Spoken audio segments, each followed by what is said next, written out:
Hey guys, welcome back to the channel. So today we have another shop talk video, and today's topic is going to be thinking outside the box if you want to be a mechanic.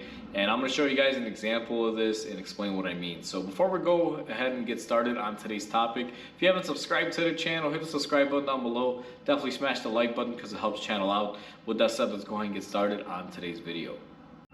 So the main thing that I'm going to be talking about in this video is how mechanics sometimes have to think outside the box if you want to be successful in this field. And I recently ran into an issue where I did everything by the book and everything that I've always done to, repair a vehicle. And I wound up coming very short-handed. But being creative and thinking outside the box and the regular norms, how you would normally approach something that you had difficulty with, I was able to stride and move forward and get the job done. And that thing is going to be this axle that's right next to me. Now, before I go ahead and grab it and show you guys, I just want to say that most people that have replaced axles, you guys know that it's a pain sometimes to get the circlip to release from the transmission when you're pulling it out. And if they're rusted or rotted in there, sometimes it can be a nightmare. Now, there's several tools you can get or use, like pry bars, air hammers with long attachments. They even make certain tools that you put on a sledgehammer or a slide hammer, I should say, to try to knock it out of there. And trust me when I say this, I have all of those tools and I failed miserably. I could not get this axle unseized from the transmission. It was just stuck in there to the point where I thought I might have to remove the transmission and, fix this issue. So I use every method out there. Like I said, I use an air hammer, pry bar, I use a slide hammer with the attachment. I even have the big wrenches that you put up there that have a slight taper where you hit them with the hammer, try to get it off. Nothing worked. It was completely useless. And when I was doing this, I think I tried about a good hour and a half of attempting to remove this axle, and it just wouldn't budge. I even went online frustrated, looking up the specific make and model, like trying to get info on why, it was stuck. And there just really wasn't a whole lot in there. People were just saying, oh, I'm so lucky I was able to get it off because I've had them stuck on to the point where you can't get them off. So I was like, okay, let's get creative here. I was at a point where I had to replace the axle because half of the axle had ripped out and I'd taken it apart. So there was no way that this car was going to get stuck on my lift and not get done. Especially me being a small shop, I just will never accept defeat in that fashion. So I told myself, this thing's gonna get done one way or another. Whether I yank this transmission out and gain more access to it or something, it's gonna get done. So at that point, I made it a personal mission and I just started thinking about different ways and concepts on how to get it off. So let me introduce to you the famous axle that made me question my existence as a mechanic. Honestly, this thing was probably the worst one I've had in years.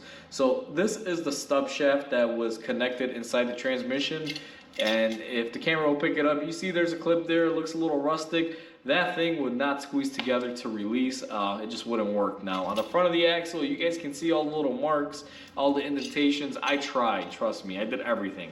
In the end, this is what I concocted. Now I don't know how well the camera's gonna pick it up, but I basically took a chain and I welded it up to a few long scrap bolts that I had laying around that I then welded to the actual stub shaft. Now, in order to do this, obviously the axle was ripped apart, but that had happened way before I thought of this concept. And basically what I did was I took all these items and I welded them together. Now, this car had a frame, so if you guys try to imagine this is the axle, and the frame stuck out a little bit past to right about here. And then using this chain, what I did was I took a hand jack from a older 90s or early 2000s vehicle, to their spare tire changing jack basically. I put that on the frame and I started jacking it up and I started using wood in between to try to put pressure on this train. And once I had it pressurized and it was holding some tension on there, I started hitting it with my air hammer and eventually I got it to loosen up and free and pop out, because the way these circlips work is that they require a certain amount of pressure to try to help collapse them and shrink them in, and then you can pull them out. Otherwise they kind of expand and they stay open. And it took me, I want to say, at least a good 2 hours to be able to get that axle out of there. And if you're a mechanic and you're the type of person that just follows protocol, or you're the type of mechanic that only does things by the book sometimes, you're gonna get left in the dust, because if you're doing this in theory by the book and that doesn't come off, the only other thing would be to maybe drop the transmission and try to diagnose what's going on. At one point in time, I thought maybe it had sheared in there and it was stuck because of that fact. Maybe the gears were just not letting loose. But trying this quick method, this idea, I guess you could say, that I had, put it together and I put it to use. I was able to get the axle out. I'll be honest with you, it did take me a lot longer than I would like to admit. Spending 2 hours on something like this, if you've ever been there, it can take you to a dark place as a mechanic where you're frustrated. Me and my shop here, since I work by myself, I try to invest a lot in tools that'll help situations like this by not letting them happen. I mean, like I said, I got about 5 or 6 different ways to try to get axles that are stuck into a transmission out, and all of those tools failed me. And with every tool that I tried, if I had 5 variety of them, let's say, and I was using, let's say, the first variety and it failed, I'm like, okay, let's try the next one. I was still, amped up for it. I'm like, we're gonna do this. And I tried my second, my third, and my fourth, and just to see almost every option fail to the point where I couldn't do anything. And any tool that I had that was specifically made to remove this type of issue and this type of axle, kind of left me feeling hopeless. I was at a point where, like, okay, crap, what do I do? Because being a shop and a mechanic, if I, called the customer and said, hey, this is stuck, I can't do anything with it, there might have been more flag there where the customer might say, oh, you did something wrong, or it was fine, and this and that. Like, I didn't want to have that conversation. So I figured if I'm going to have that conversation with a customer, I'm at least going to give it 110% before I make that final call. And luckily for me, I concocted a way to get it off that didn't require me calling the customer. And I'll be honest with you, I'm pretty proudful when it comes to this, that even though I spent extra time on this, now I'm a firm believer that every minute you spend working on something, you should get compensated for. But this job hurt me, I guess you can say, in a way that I just, shrugged it off, and I was like, you know what? It got me to the point where I thought I wasn't gonna be able to do it, then I was able to get it done.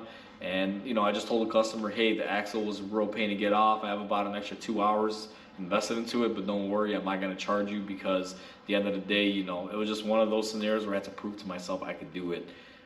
Even though, it looked like I wasn't gonna be able to finish it at that point in time. But either way, guys, the main point that I want to drive is that if you're going to be in this field, you're going to be running into a lot of one-off scenarios here and there, and you got to be able to adapt. So if you're the type of person that wants to do this, and you're very book smart and you can follow guidelines, or even I guess you can say service manuals, because a lot of people that I work with, I call them service manual mechanics, where they just print out the service manual or look at it and they'll follow it step by step to do it. If you're that type of person and that's all you know how to do, when you run into this scenario, you're going to be in trouble. Versus if you're the type of mechanic that is quick to react, quick on your heels, and you're able to concoct special ways or different methods to get things off, then you'll be more successful. So just wanted to throw that out there, and hopefully you guys enjoyed this video. Please comment, like, and subscribe, because it definitely helps the channel grow. Hopefully you guys have a great day, and I'll catch you guys on the next video.